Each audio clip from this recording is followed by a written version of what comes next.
Olá a todos, sejam todos bem-vindos a mais um vídeo do canal aqui da Luterana de Interlagos.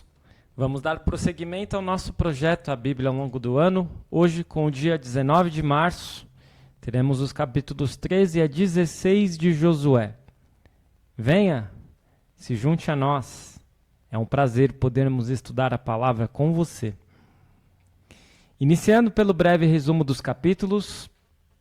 No capítulo 13, temos uma lista de terras ainda não conquistadas, as terras das tribos a leste do Jordão e as heranças distribuídas por Moisés. É observado que nem todo o território designado fora completamente conquistado e nem todas as tribos realizaram seu ideal de conquistar todo o território que lhes fora designado. Em vários momentos, a exemplo do que fizera nos capítulos anteriores, o autor explica qual era a situação em sua própria época. Em Josué 13, 1 a 7, o território ainda por conquistar incluía o litoral do mar Mediterrâneo e as terras do norte. Israel jamais controlou a região da Fenícia. Em Josué 13, 8 a 33, vemos que o território a leste do Jordão, na época de Moisés, já havia sido destinado a Ruben, Gade e metade de Manassés. Em Josué 14, temos a divisão da terra de Canaã e Josué dá Hebron a Calebe. Josué 14, 1 a 5 fala do território a oeste do Jordão, que foi dividido entre as 9 tribos e meia restantes, exceto os levitas, que receberam cidades para morar, mas nenhum território. Em Josué 14, 6 a 15, Calebe reivindica Hebron. 45 anos após o episódio dos espias, Calebe continuava sendo um homem de fé inabalável. No capítulo 15, começamos a ver a herança das 9 tribos e meia com a herança da tribo de Judá. Na herança de Judá estava incluído o território de Calebe e também Jerusalém, ou parte dela.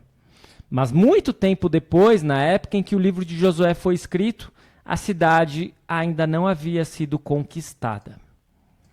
E finalmente chegamos no último capítulo de hoje, Josué 16. Temos a herança de Efraim. Tanto a tribo de Efraim, no capítulo 16, quanto a de Manassés, no capítulo 17, deveriam ter expandido seu território por meio de conquista. No entanto, os cavalos e as carruagens dos cananeus que viviam nas planícies as detiveram. Você vai perceber que estes capítulos são tanto quanto maçantes. É só falando de territórios, de tribos e territórios. Mas não se engane, nós estamos diante da concretização das promessas de Deus, que o povo herdaria a terra prometida. Por isso, são capítulos muito preciosos nesse segmento de cumprimento das profecias de Deus.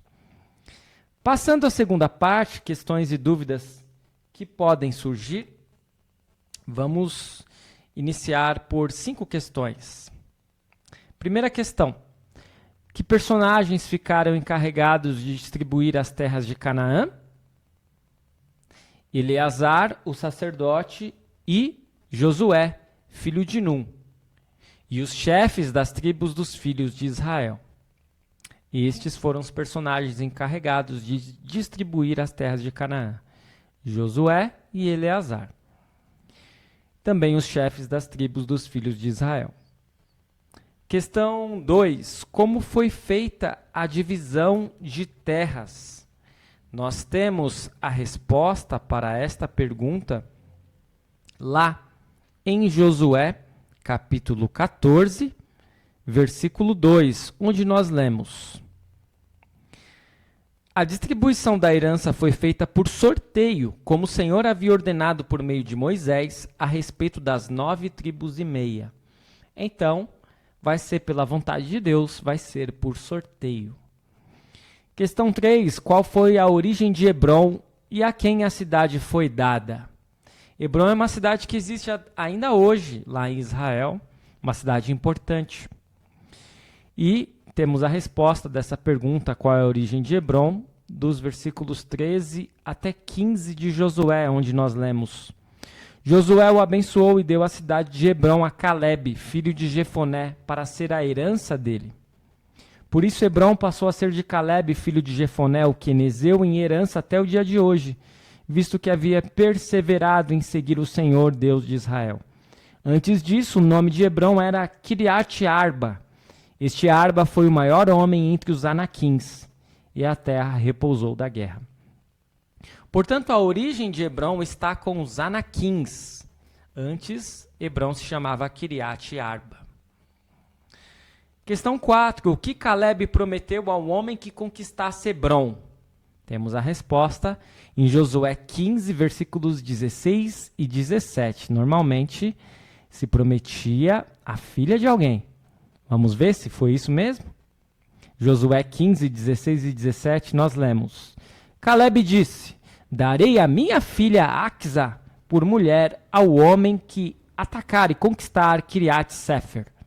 Quem conquistou a cidade foi Otiniel, filho de Kenaz, irmão de Calebe. E Calebe lhe deu a sua filha Axa por mulher. Então, exatamente o que acontece. Calebe cumpre o que promete e dá ao homem que conquistou Hebrom, Otiniel, a sua filha, a mão de sua filha Axa, em casamento. Questão 5. Qual era o nome dos habitantes de Jerusalém e o que aconteceu com eles? O nome dos habitantes de Jerusalém antes dos israelitas ocuparem Jerusalém era Jebuseus. Vemos o que aconteceu com eles no versículo 63, onde nós lemos: os filhos de Judá não puderam expulsar os jebuseus que viviam em Jerusalém. E assim os jebuseus moram com os filhos de Judá em Jerusalém até o dia de hoje. Claro que sempre quando aparece esse termo até o dia de hoje, é uma referência à época em que o livro foi escrito. Então, os israelitas não expulsaram os jebuseus de Jerusalém e houve essa concomitância aí de convivência, né? Essa concomitância de presença. Chegando por último aos aspectos teológicos, temos 4 aspectos teológicos neste curto vídeo de hoje. Primeiro, a promessa da terra aos descendentes de Abraão começa a ser cumprida com a herança das tribos a leste do Jordão. Esse cumprimento levou séculos e nos ensina a viver pela fé, confiando no tempo e propósito de Deus e não no nosso. É uma lição que nós temos em toda essa história da conquista da terra prometida. Não é no tempo do povo, mas no tempo de Deus. Da mesma forma, tudo aquilo que nós pedirmos a Deus, precisamos confiar em Deus e no seu tempo. Segundo aspecto teológico, os últimos preparativos são feitos e as observações explicativas são dadas antes da terra ser dividida entre as tribos restantes. Todas as tribos têm um lugar na terra prometida. Deus não falha em abençoar nenhum membro sequer do seu povo em Cristo. Terceiro aspecto teológico, Judá recebeu prioridade na repartição da terra. A concessão da terra a Judá aponta para a nossa terra prometida, no fim dos tempos por meio de Cristo, que veio da tribo de Judá. Assim como a terra foi concedida a Judá antes de ser totalmente conquistada, assim o Senhor nos dá a vida eterna antes mesmo de a recebermos plenamente na ressurreição.